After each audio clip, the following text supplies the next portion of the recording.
Berita yang cukup hangat, kali ini datang dari Indonesia yang tiba-tiba menyatakan siap mengirim pasukan ke Ukraina. Lantas pasukan apakah itu, dan untuk apa? Apakah membela Ukraina, ataukah Rusia? Seperti yang kalian tahu, perang antara Rusia dan Ukraina ada dukungan pihak-pihak Barat, sampai saat ini masih berlanjut.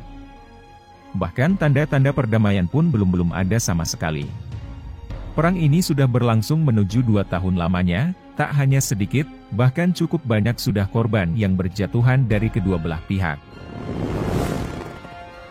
Terkait hal ini, Pak Prabowo Menteri Pertahanan kita Indonesia dalam pidatonya, di Panlis dalam pembahasan Regional Tension di Singapura, pada Sabtu 3 Juni 2023 kemarin di hadapan delegasi pejabat militer dan pertahanan dari seluruh 41 negara-negara di dunia, Pak Prabowo pun mengatakan, bahwa Indonesia siap mengirimkan pasukan perdamaian ke tanah Ukraina.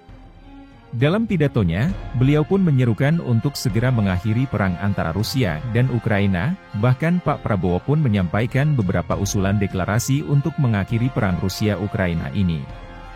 Lantas, usulan apa sajakah itu, dan bagaimanakah pernyataan lengkap Pak Prabowo? Setelah ini kita bahas satu persatu.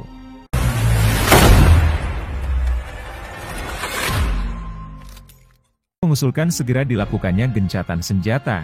Bahkan katanya Indonesia siap mengirim pasukan perdamaian guna mendukung diakhirinya perang di Eropa yang sudah menyebabkan kerusakan dan berdampak terhadap rakyat sipil itu. Prabowo menyampaikan pandangannya itu saat menjadi panelis pada pembahasan Resolving Regional Tensions di pertemuan Shangri-La Dialogue di Singapura, Sabtu 3 Juni 2023. Menurut Prabowo, perang di Eropa yang sudah berlangsung lebih dari 1 tahun ini telah berdampak kepada kehidupan di seluruh dunia.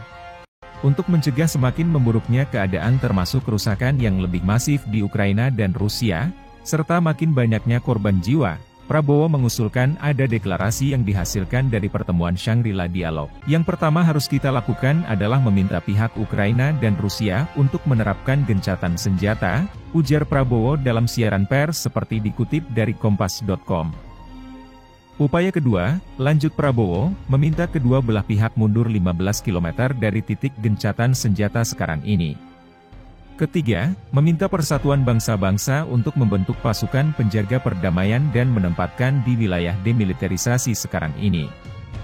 Kemudian PBB menggelar referendum kepada masyarakat yang tinggal di wilayah demilitarisasi.